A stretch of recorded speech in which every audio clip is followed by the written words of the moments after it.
Seul 1% fait cela et sa maison a toujours l'air parfaite. Oui, tu as bien entendu. Pendant que la majorité vit piégée dans le désordre, trébuchant sur des objets qui ne devraient pas être là, se battant avec des tiroirs qui ne se ferment pas parce qu'ils sont pleins à craquer, et cachant les vêtements froissés dans n'importe quel coin quand quelqu'un annonce qu'il vient rendre visite, il existe un groupe très petit, presque secret, de personnes qui font quelque chose de différent. Ce 1% ne se contente pas de survivre au milieu du chaos. Ce 1% réussit à faire en sorte que sa maison, même si elle est petite, même s'il y a des enfants, même s'il ou elle travaille toute la journée, ait toujours l'air impeccable, comme si elle était prête à recevoir des invités à tout moment. Et aujourd'hui je vais te révéler exactement ce qu'ils font. Parce que si tu es arrivé jusqu'ici, c'est que tu en as assez de vivre enfermé dans une maison qui ne reflète pas l'effort que tu fournis chaque jour. Parce que soyons sincères, combien de fois t'es-tu sentie honteuse de ta propre maison? Tu veux inviter une amie, mais tu regardes autour de toi et tu vois la vaisselle sale accumulée, les sacs de supermarché jetés dans un coin, les chaussures entassées près de la porte, les coussins du canapé écrasés comme s'ils avaient survécu à une bataille. Ta famille n'aide pas, tes enfants laissent des jouets partout, ton partenaire enlève ses chaussettes et les laisse traîner, et on dirait que c'est toujours toi qui luttes contre une vague interminable de choses hors de leur place. Et le pire, même si tu nettoies, même si tu ranges, même si tu fais des efforts, le lendemain tout redevient pareil. C'est épuisant. C'est frustrant. C'est comme si ta maison se transformait en un piège qui ne te laisse jamais vraiment te reposer. Mais voici la vérité que personne ne te dit. Tu n'as pas besoin d'être l'esclave de l'ordre, tu n'as pas besoin d'y consacrer des heures et des heures chaque jour pour que ta maison ait l'air parfaite.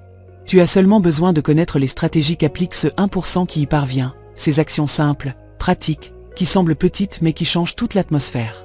Aujourd'hui je vais te montrer ces 8 choses utiles qui, si tu les appliques, te permettront de transformer ta maison en un lieu où tu te sentiras vraiment fier, tranquille, en paix, et surtout, sans avoir l'impression de passer toute ta vie à nettoyer. La première chose que fait ce 1% est brutalement simple, mais la majorité ne le fait pas. Il se débarrasse de tout ce qui ne sert à rien, et il le fait de manière constante. Et j'insiste sur le mot constante, parce que ce n'est pas quelque chose qu'on fait une fois dans la vie et c'est tout, c'est une habitude répétée. Ce 1% n'accumule pas des boîtes de conservation sans couvercle en espérant qu'un jour le couvercle perdu apparaîtra. Il ne garde pas des bocaux vides, parce que peut-être je les utiliserai plus tard. Il ne conserve pas des vêtements qui ne lui vont plus, en attendant de perdre du poids ou que la mode revienne. Ils comprennent une vérité qui fait mal, mais qui est la base d'une maison parfaite. Chaque objet occupe de l'espace physique et de l'espace mental. Chaque chose que tu as dans ta maison demande de l'énergie, de l'attention et du temps. Et si elle est en trop, elle devient une charge invisible qui te vole ta tranquillité. Pense Y. Combien de fois as-tu ouvert un tiroir et t'es-tu retrouvé avec des objets dont tu ne te souvenais même pas? Combien de fois as-tu essayé de ranger quelque chose de nouveau et n'as-tu pas trouvé d'espace parce que tout était occupé par des choses inutiles? C'est la preuve que le problème n'est pas ton manque d'ordre, c'est l'excès de choses. Parce qu'ici arrive un coup dur. Si ta maison est pleine de choses inutiles, elle n'aura jamais l'air ordonnée, même si tu passes toute la journée à nettoyer. Le désordre ne réside pas dans le manque de nettoyage, il réside dans l'accumulation. Le 1% applique une règle d'or, moins, c'est plus. Moins de choses inutiles, plus d'air. Moins d'objets accumulés, plus d'espace. Moins de déchets déguisés en souvenirs, plus de calme. Et ils le font sans pitié, parce qu'ils savent que l'attachement est le plus grand ennemi. Quand ils voient un objet, ils ne se demandent pas « et si un jour j'en ai besoin ?» Ils se demandent « est-ce que je l'utilise? Est-ce que j'en profite? A-t-il une place dans ma vie aujourd'hui ?» Si la réponse est non, il s'en va. Aussi simple que cela. Je te donne un exemple clair, les boîtes de conservation.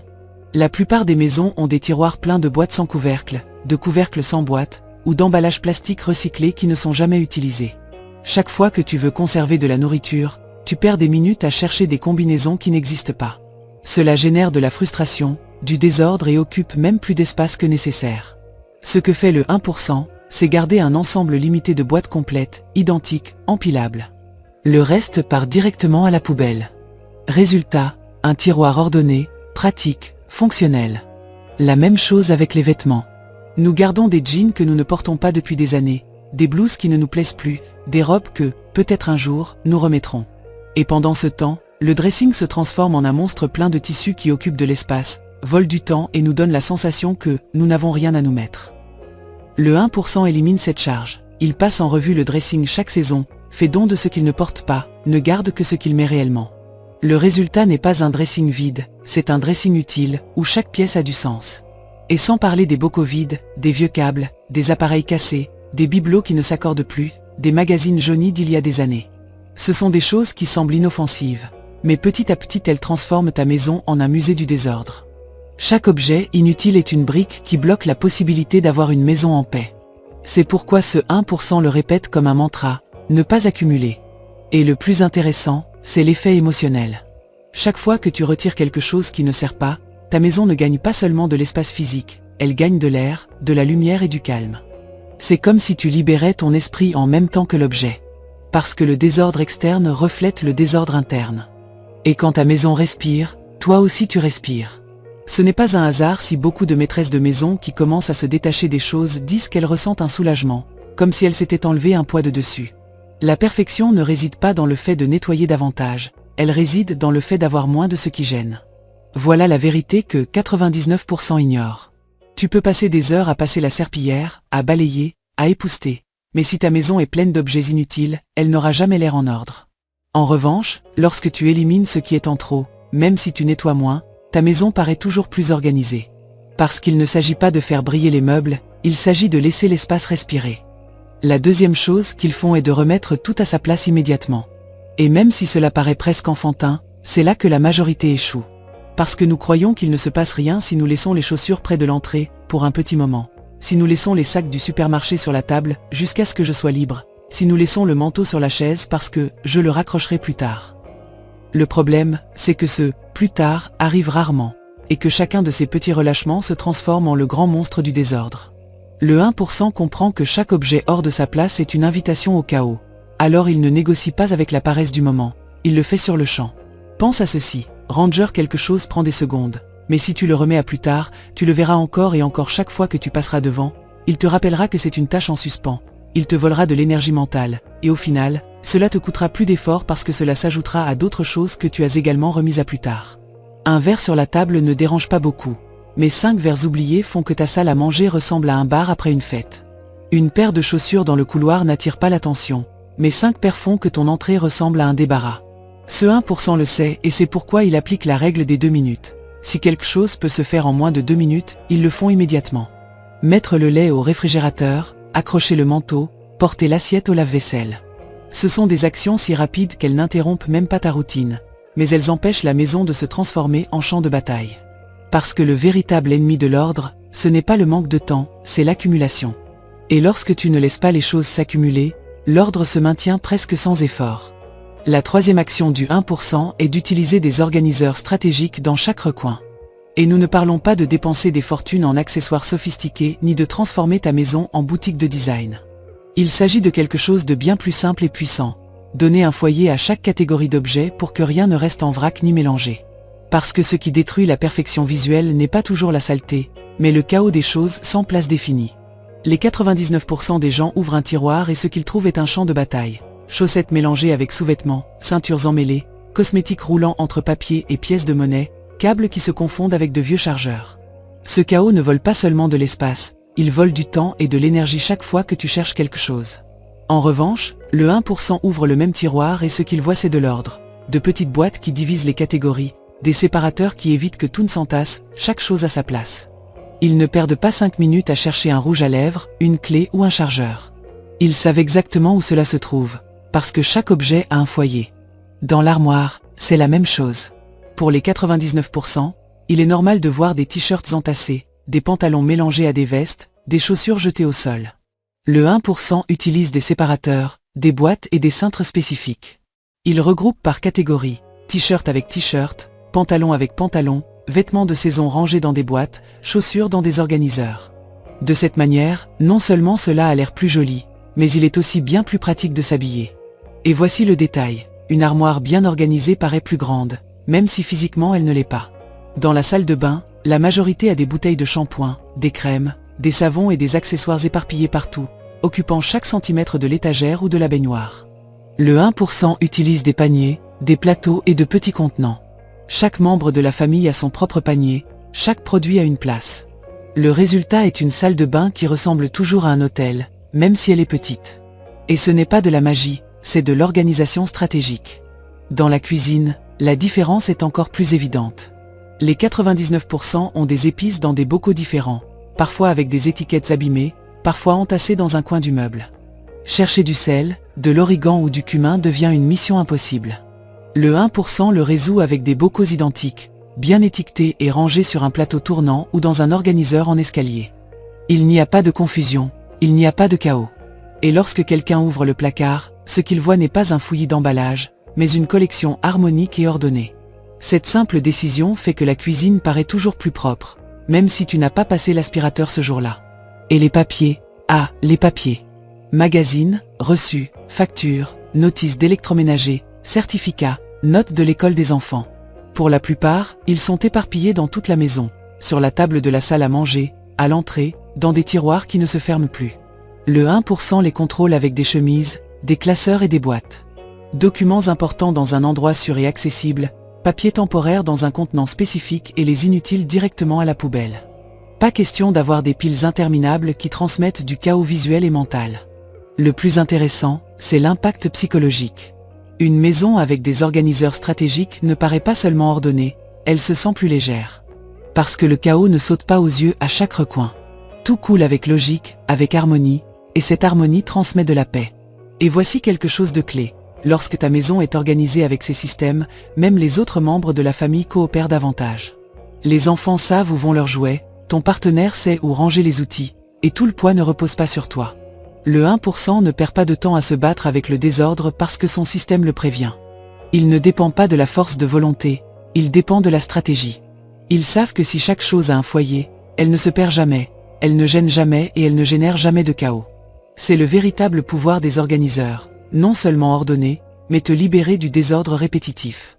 La quatrième chose est de maintenir les surfaces dégagées. C'est l'un des trucs les plus puissants, et en même temps, les plus ignorés. Parce que la plupart pensent que le désordre se trouve dans les coins, dans les tiroirs ou dans les placards. Mais la vérité, c'est que ce qui salit visuellement le plus une maison, ce sont les surfaces encombrées. Elles sont comme le visage visible du foyer. La première chose que tu vois en entrant est la dernière dont tu te souviens en sortant. Une table avec des papiers empilés transmet de la négligence, même si le sol vient d'être lavé. Un plan de travail de cuisine avec des sacs, des assiettes et des ustensiles donne une sensation de chaos, même si tu as passé des heures à nettoyer. Un bureau avec des câbles emmêlés et des objets en vrac ressemble à un champ de bataille, même si tu as tout organisé dans les tiroirs. Ce 1%, c'est que l'œil humain se fixe sur les surfaces, parce que c'est ce qui est à la hauteur de notre regard. Et pour cela, chaque nuit, il consacre seulement 5 minutes à les dégager. Il range ce qui n'a pas sa place, jette ce qui est en trop, accommode ce qui doit rester. C'est une habitude si petite qu'elle paraît insignifiante, mais l'impact est énorme. Imagine te réveiller le lendemain et voir ta table de salle à manger propre, ton plan de travail dégagé, ton bureau libre de choses inutiles. La sensation d'ordre et de fraîcheur est immédiate, même si le reste de la maison n'est pas parfait. Ici entre le truc psychologique, une surface pleine envoie au cerveau le message qu'il y a des tâches en suspens, qu'il reste des choses à résoudre. En revanche, une surface propre dit au cerveau que tout est sous contrôle, que tu peux te détendre. C'est pourquoi, lorsque les surfaces sont dégagées, toute la maison est perçue comme ordonnée, même si tu as un tiroir caché plein de papiers que tu n'as pas encore organisé. Le 1% ne se complique pas, il n'attend pas d'avoir une heure libre pour tout organiser. Il applique des micro-actions. Tu es passé près de la table et tu as vu un papier? Tu le ranges ou tu le jettes? Tu as fini d'utiliser un chargeur? Tu l'enroules et tu le ranges, tu ne le laisses pas traîner. Tu as acheté quelque chose et tu l'as laissé sur le plan de travail? Tu le mets à sa place avant que la nuit ne tombe. Ces gestes paraissent petits, mais répétés chaque jour, ils construisent une maison qui a toujours l'air ordonnée. La cinquième action est une arme secrète. Ils ont toujours un kit d'urgence de nettoyage rapide. Un chiffon en microfibre à portée de main, un spray multi-usage à chaque étage de la maison, des lingettes pour une éclaboussure inattendue. Parce qu'ils n'attendent pas que la tâche devienne un problème, ils l'attaquent sur le moment. Cette habitude évite que la saleté ne s'accumule, et en plus elle fait que n'importe quel coin soit prêt à montrer en cas de visite surprise. La sixième chose qu'ils appliquent est l'éclairage stratégique. Et voici le secret. Tu peux avoir la maison la plus propre du monde, mais si la lumière est pauvre, ton effort se perd, parce que l'espace aura l'air éteint, triste et sans vie. L'œil humain associe la lumière à la fraîcheur, à l'amplitude et à l'énergie.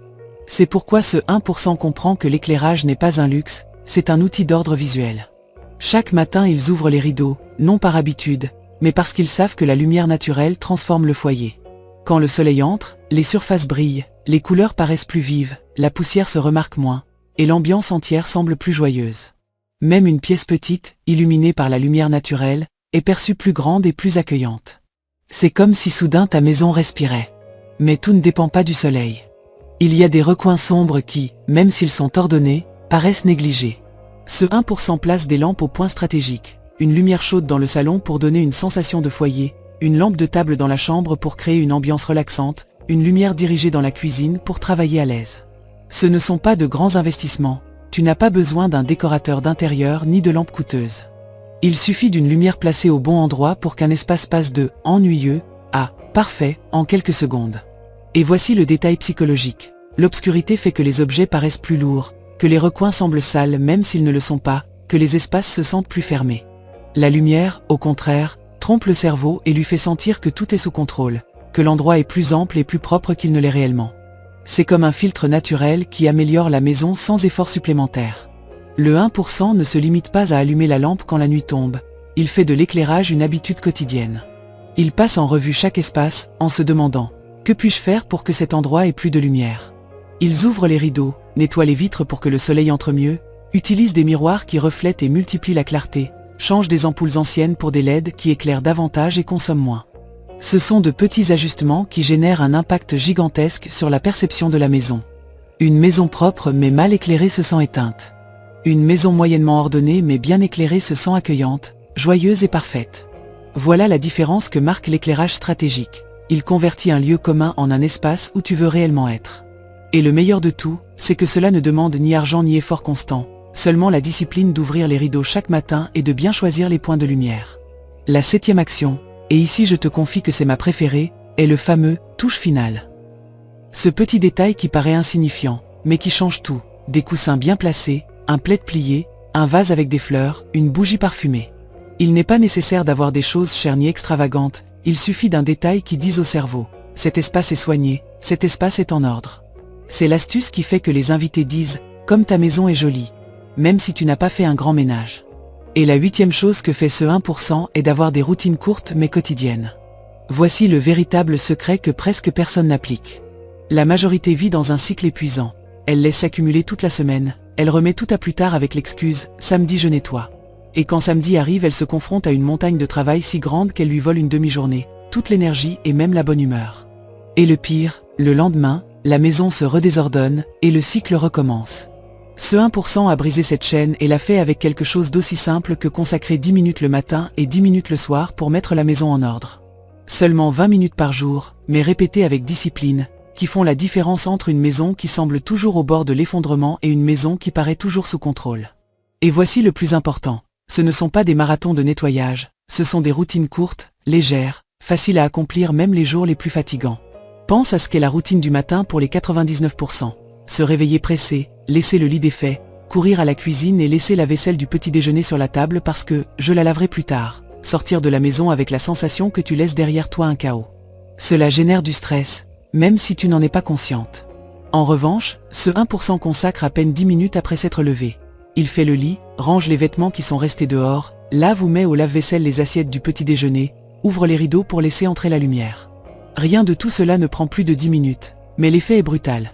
Ils sortent de la maison en sachant que, lorsqu'ils rentreront, ils seront accueillis par un endroit propre, dégagé, lumineux. La même chose se passe le soir. Avant d'aller dormir, au lieu de s'effondrer sur le lit et de tout laisser tel quel, ils consacrent encore 10 minutes.